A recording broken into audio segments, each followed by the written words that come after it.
Hello, we are now to part 9 of our Google Classroom training series.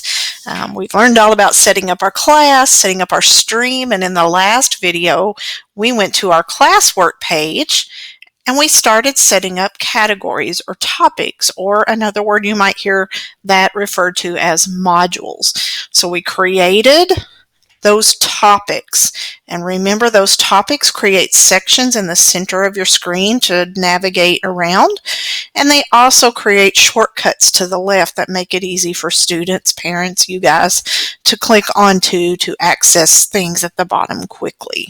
Okay, so now we're going to talk in this video in part 9 about materials and assignments and what the difference is. So I'm going to hit my create button again, and we're going to see several things, which we're going to go through each of these in different videos. But one thing you see here is an assignment, and other things you see here is material. So think about this when you're introducing a lesson or a unit and you're just giving students handouts or articles, or maybe a reference book or links to something. Would that be an assignment? Because do you really want them to do anything to turn it into you?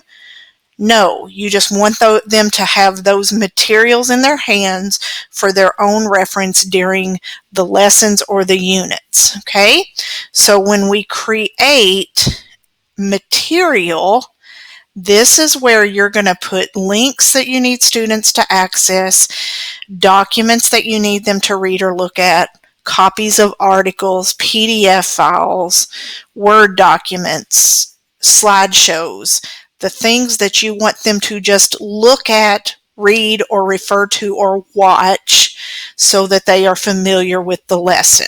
Okay, so I'm going to X out of here really quick, and we're going to hit create, and we're going to add materials. So let's say we're in the middle of NTI instruction again, and we're going to post the day's materials for, let's say, Wednesday, September 6th, and we're making up a date. So in our description here, we might put, please refer to today's materials below and complete your activities. Okay, so then I'm going to hit my add button here, and let's say I have a document or a slideshow in my Google Drive that I want them to look at. So I'm going to add something from my Google Drive. So it's going to take me to my Google Drive, and I want them to look at this document. So I'm going to click on that document, and I'm going to hit add. Now, I can add more than one thing. So notice again, I can go to my add button, and I can go to YouTube. And let's say, I'm a kindergarten teacher, and we're talking about the color red today. So I want them to go on YouTube, and I want them to access the red song. And we're going to click that song. So notice I can just search, and it'll bring up what I'm looking for typically. If you know the title, you can also search by URL right here if you know the web address. Okay, so I'm going to hit that and add. And then maybe I'm going to add one more thing that I need them to look at. I need them to go to this link. So maybe I need them to do their Spelling City work for that day. I'm going to add that, and it's going to get them to Spelling City. Okay, so here is my material for this day. Now, I'm going to come over here before I post, and I want to make sure it's posted for my class and the students that you want to access it. So I'm going to hit all students, or I'm going to drop it down, and there may be separate names, and you may want certain students to get it. Then remember those topics from earlier that you created. So maybe this is my NTI day material for this day. I'm going to hit NTI. And then I have some choices here under post. I can schedule it to post later. So definitely during NTI instruction, if you're posting this for the week, you can schedule each day's post to come up at a certain time. I can save this and add to it later, and I can obviously discard it. But I want to post, so now it's posting. Then, when I refresh my screen,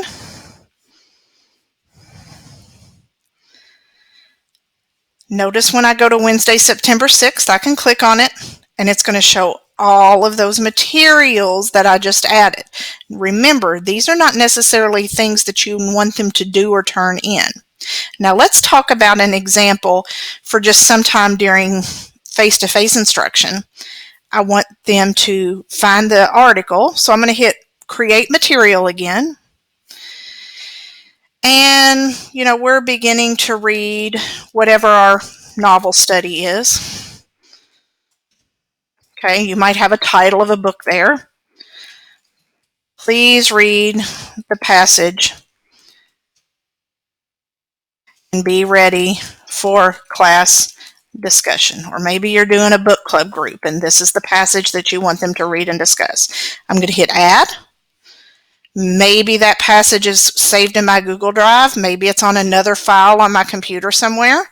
So I'm going to hit Google Drive in this case. And it's going to show me my recent documents first. So if you don't find your document there, I'm just going to hit My Drive and it'll bring up all of my things. So I'm just going to use my recent again for my example. I'm going to say that this is my passage I want them to read. I'm going to hit Add. Put it in my topic, so in this case it's language arts. I want all students to see it, and I'm going to hit Post. So now notice that material. And when you're just posting material, things that you want students to look at, it's going to have that little, what looks like a little bookmark there, because you want them to see it. This is what you want them to get to. Okay, so that's material. Now let's talk about assignments. So when I hit Create Assignment, this is when I want them to actually submit something via Google Classroom. Okay, so maybe I want them to put a chapter reflection. I want them to write a reflection, read chapter 1 of the novel. You might put a title there and write a half-page summary and reflection. Okay, you can still add things. So maybe you're adding a YouTube video for them to watch here. So maybe I'm putting watch the video and read chapter 1 of the novel. So I might do YouTube, add a video, and let's just use the Red song for an example. Again, it's easy to find. And there's their material. But then when I hit Create here, I want them to write a reflection. So when they write a reflection, I'm going to have them create a document. Or maybe you're having them make a slideshow or so on. Okay, so in this case, I want them to create a document because they're writing a reflection. So I'm going to hit Create Doc. It's going to create that document for them. So it's there, ready to go. It'll open it in another tab. Now I'm going to go back over here. Now notice on this, you can give them several options, and this is what you want them to watch. Okay? Students can either just view the file, or students can edit the file. Now if you pick this one, that makes everyone edit the same file. So notice on this assignment, I want them to write a reflection. And probably you're going to want each student to write their own reflection. So in this case, I'm going to make a copy for each student because I want them each to do their own work. This is just the same as if you were standing up in front of them and saying, I want everyone to open your Chromebook and make a Google Doc. You're essentially creating it for them and making a copy for them. Okay. Then you can come over here. You can give the assignment a due date. And again, we're going to use those topics. Don't forget those topics to organize your classroom. Again, this is a language arts assignment. And then you have some other options here that we're not going to focus on right now. Okay. And then you can give it a number of points if you so choose. So say this is just a quick 20-point reflection. So I can change that by typing it in. And then, again, I have some drop-down choices. I can schedule it for later, save it, and add things to it later, or I can just simply hit Assign. When I hit Assign, it's going to load. Now you see the difference. When you have an assignment posted rather than materials that you want them to refer to, you're going to see that clipboard. Okay, so then you can click on chapter reflection. Then you will see how many have turned it in and how many have been assigned. So if you have 24 students in your classroom, you're going to see that 24 of this assignment has been assigned, and then as the students start submitting, you're going to see that they have turned it in.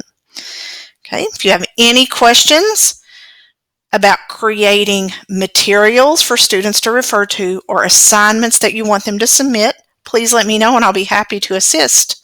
Don't hesitate to reach out. Bye-bye.